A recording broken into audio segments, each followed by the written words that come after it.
back to another episode of Revealing Biblical Truths. Today we'll be continuing to go through the book of Exodus, or Shemot. We'll be going through chapters 4 through 9. Don't forget to like, share, subscribe, click the notification bell, and comment down below with your insights on this section. So chapter 4 opens up and Moshe asks Yah about what he should do if the people don't believe him. Yah tells him to take his rod and throw it on the ground. And when he did, it turned into a serpent. That word is Nachash, the same word as the serpent in the garden. He then tells Moshe to grab it by the tail, and when he did this, it became a rod again. He told him to put his hand in his shirt and pull it out, and when he did, it became leprous. He told him to take his hand out again, and when he did, it became whole again. These two signs were to convince the people that he was from Yah. Then he told him of a third sign, which is he told him to take a glass of water from the river and pour it on the ground, and when he did this, it became like blood. After this, Moshe was concerned about him being slow of speech, and he was worried that he wouldn't be able to speak very well. Well, the backstory of this comes from the book of Jasher, chapter 70. It says, "And in the 3rd year from the birth of Moses, Pharaoh was sitting at a banquet, when Alparanith the queen was sitting at his right hand, and Bathia at his left, and the lad Moses was lying upon her bosom. And Balaam the son of Beor with his 2 sons, and all the princes of the kingdom were sitting at a table in the king's presence. And the lad stretched forth his hand upon the king's head, and took the crown from the king's head, and placed it on his own head. And when the king and the princes saw the work which the boy had done, the king and princes were terrified. And one man to his neighbor expressed astonishment. And the king said unto the princes who were before him at the table, What speak you, and what say you, O ye princes, of this matter? And what is it to be the judgment against the boy on this account of this act?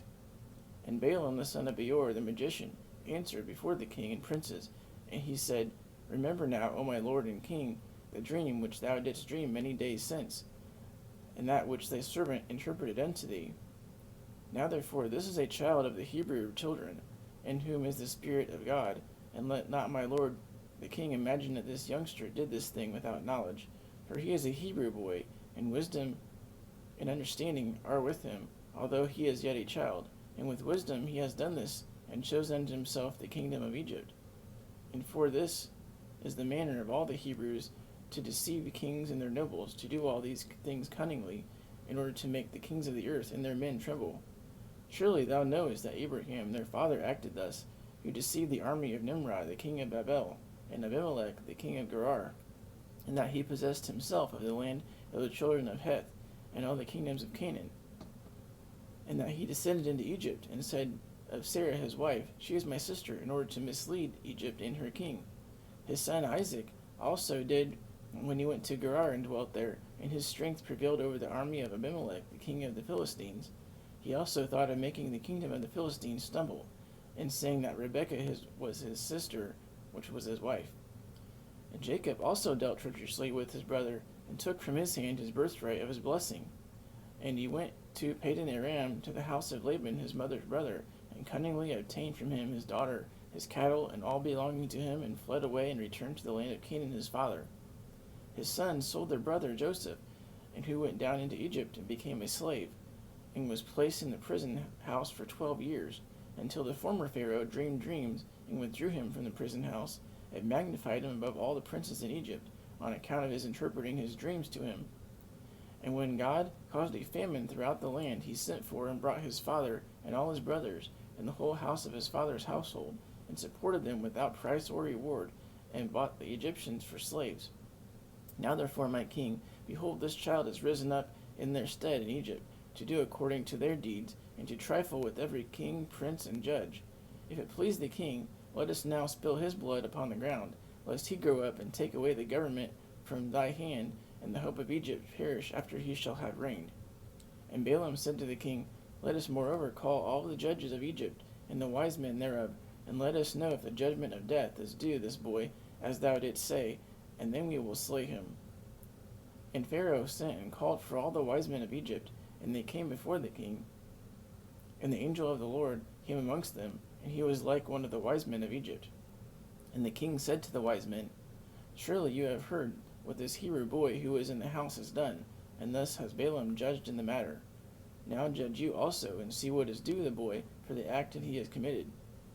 And the angel, who seemed like one of the wise men of Pharaoh, answered and said as follows, before all the wise men of Egypt, and before the king and the princes: If it please the king, let the king send for men, who shall bring before him an onyx stone and a coal of fire, and place them before the child.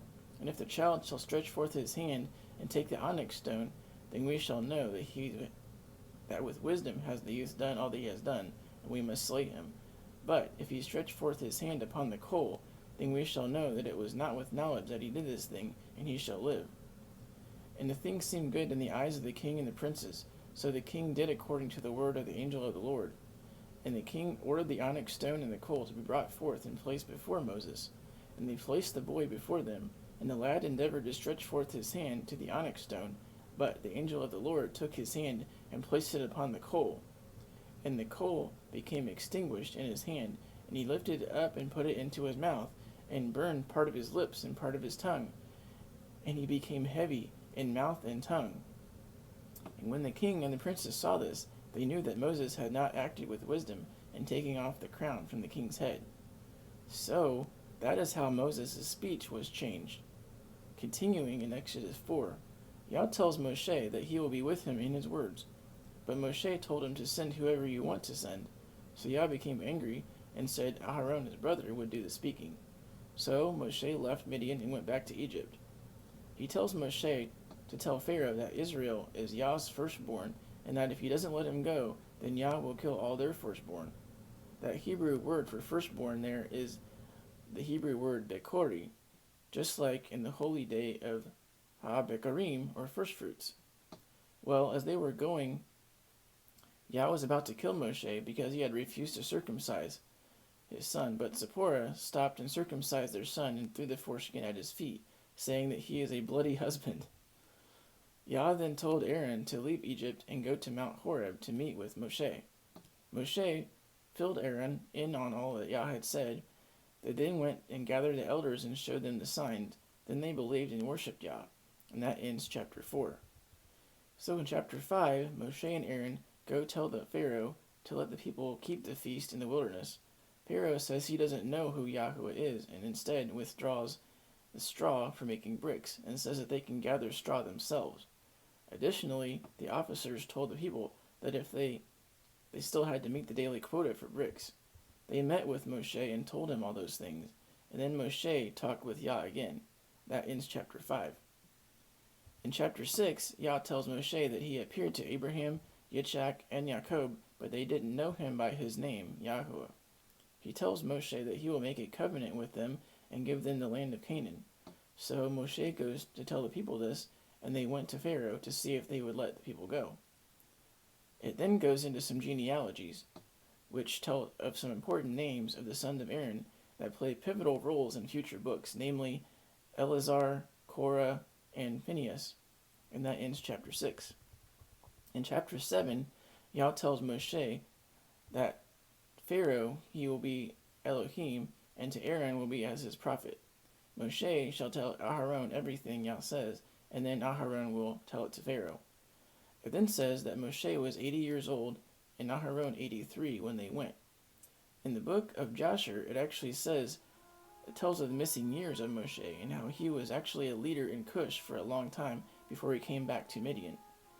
When they appeared to Pharaoh, Moshe did the signs that Yah told him with the rod and the serpent, and the Egyptian sorcerers also did similar wonders. These magicians would later be revealed as Balaam and his sons, Jannes and Jambres. A lot more detail is given on the backstory of both Balaam and Jannes and Jambres in the book of Jasher. It's interesting to note that there is no second witness in the canon of scripture regarding Jannes and Jambres, but only appears in this book of Jasher. So then, Yah performs the first plague throughout the land of Egypt in the hand of Moses by turning the waters into blood. The fish die, and the Egyptians can't find water to drink. But Pharaoh's heart was hardened and didn't let them go. This plague lasted for 7 days, and that ends chapter 7. In chapter 8, there was another plague that came, which was frogs. They covered the entire land, including inside their houses and their beds. Pharaoh told Moshe to call Yah and say he would let the people go if the frogs were sent away. So Yah killed them, but then Pharaoh changed his mind and wouldn't let them go. Next, Yah sent a plague of lice throughout the land, but Pharaoh would not let them go after that. The next plague was that flies came into the land and also corrupted the crops. Pharaoh again called Moshe and said he would let the people go sacrifice if Yah would stop the flies. So he did, but Pharaoh hardened his heart again and wouldn't let them go. And that ends chapter 8. In chapter 9, the plagues continue. With this plague, the cattle, the horses, the oxen, and the sheep of the Egyptians died, while the cattle of the Israelites did not. And once again, Pharaoh's heart was hardened and didn't let them go. The next plague that Moshe took, he took ashes from the furnace and threw it in the air, and then boils appeared on the Egyptians and their animals.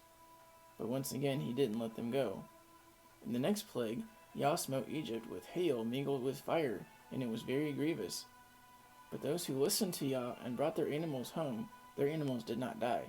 And in Goshen, the hail did not appear. In verse 31 and 32, it says that the barley was in the ear.